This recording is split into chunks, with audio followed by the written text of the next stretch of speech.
So with the win, the number 10 Warriors remain 3.5 games behind the number 8 Suns. So Golden State has minus 200 odds to miss the playoffs after the conclusion of the play-in tournament. This is all according to ESPN Bet. And last night on NBA Countdown, we got into what missing the playoffs could mean for the Dubs. What would it mean if the Warriors aren't able to secure that 8th seed at all? It wouldn't mean a damn thing to me. I didn't have the Warriors picked to do a damn thing this season. They knew that they didn't have enough around Steph Curry to compete in the tough Western Conference. I'm not sure that's true because they were playing some of their best basketball. These conversations that were so difficult in February are going to be easier for them to structure something around Steph. You cannot have emotions with business. They're holding on too long because of the emotional ties. I think you're saying it means everything. That now, by losing, by not making the 8th seed at all, it ushers in these conversations. It forces their hand. You look distraught, Kendrick. Y'all give me a headache. It's all right. So last night, Kendrick, you said the Warriors not making the playoffs at all means nothing. You said there's no ramifications. Chiney, Brian, and I all disagreed with you. You said all of that means absolutely nothing. The floor is yours. Go ahead. It absolutely means everything.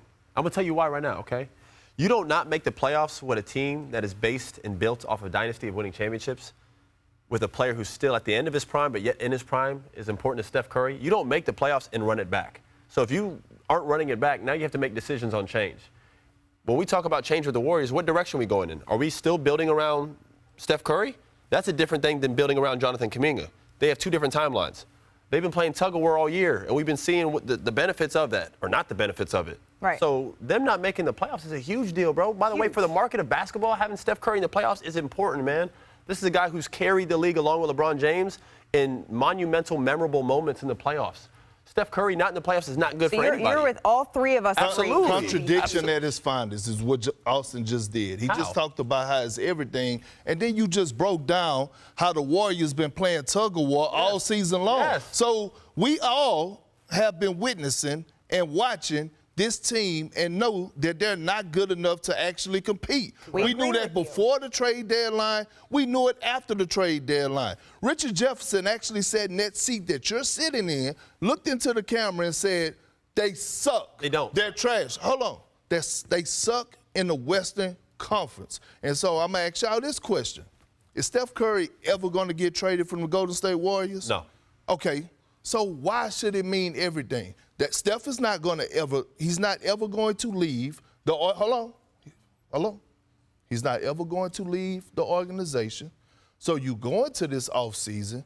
Now you have seen a lot through Jonathan Kuminga. You know what you could get from him. You've seen what Podziemski is going to bring to the table. Now Dunleavy, he has to do his due diligence and make sure he put the pieces around Steph Curry. But those exact decisions weren't made at the trade deadline. They should have been made. I know, but what I'm saying is, if they do make those decisions this offseason, Kendrick, wouldn't this be the catalyst, the one domino that made the Golden State Warriors move in that direction when everything you're saying, Perk, none of us disagree with you on that, but that's why it means everything. That's what I'm saying. It means everything because if this is the time, Chiney, that Golden State decides that they need to make all of these drastic changes, whether that means Klay Thompson is on the roster or not, huge decisions that you, Kendrick Perkins, have been calling for. If this is the time they make it and this is the moment they decide, ipso facto, it means everything. Yeah, and you were talking about February breaking up potentially the Golden State Warriors because that's the only way you save Steph's season. You've had that same track record talking about the Boston Celtics and some other teams, and those teams haven't done that, and yet the Celtics are building a championship right now. But first, hold on. They're not. Yeah, they are. Because my point is that you don't really rush the natural course of events. You don't break up the Celtics 2 years ago before you see what they're doing right now, making a chance to win a championship. You also don't break up the Golden State Warriors in the middle of a season where things haven't fully been evaluated. Also knowing that everyone knew internally that they had their own tumultuous start, right? That's the fact of the matter. But they had to have these natural course of events that work things out. You don't just give up someone 2 years ago that won a championship like Klay Thompson without just letting him see himself through this season before you say, all right, these natural things that happened, you're on the bench. But lastly, I think this is the most important thing. When it comes to Steph Curry, you have to allow him to have his final chapter. We're witnessing LeBron James' final chapter. He's coming after the season. Steph Curry will come off of year 15. What happens to LeBron James after year 15? He joined the Los Angeles Lakers. He made a shot at another superstar in Anthony Davis, and now he has another championship. Steph Curry is probably the closest in our generation of great players. So give them the opportunity to evaluate and see how to build a team based off of the timeline that they have lined up with Steve Kerr and Steph by their contract.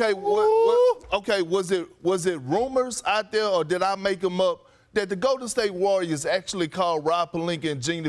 That's the point, Perk, is that if this is the moment that they go big game hunting again, and then we're going to look back at this I couldn't even get my sentence out. I couldn't even get my sentence out. Go ahead, Did they not call it the All-Star break and ask to get LeBron James? They did. So they knew right then that they weren't good enough. They knew that they needed to add pieces. Draymond knew it. Steph Curry knew it. Who was going to be included in that? Probably Klay Thompson, probably Jonathan Kuminga. They didn't do it. You know why? Because they're holding on with emotions. They should have been into this way long time ago. Do you think it was a good conversation? It was an easy conversation? Why can't they do that during the Hold on.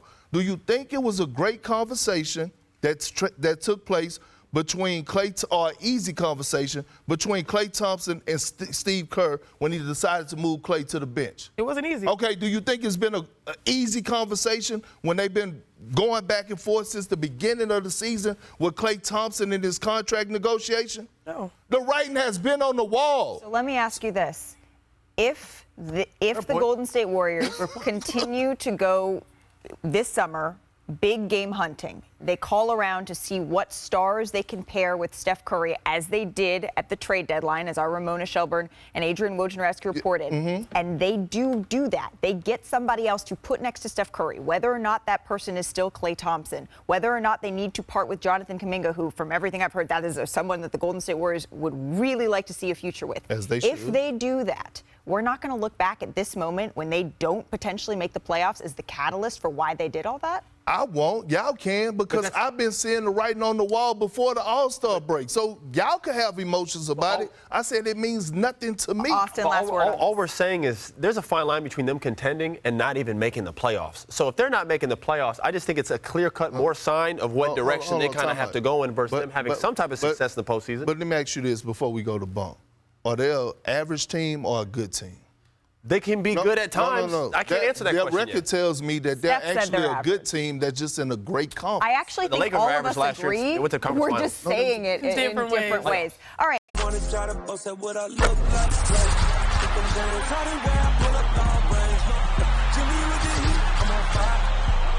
NBA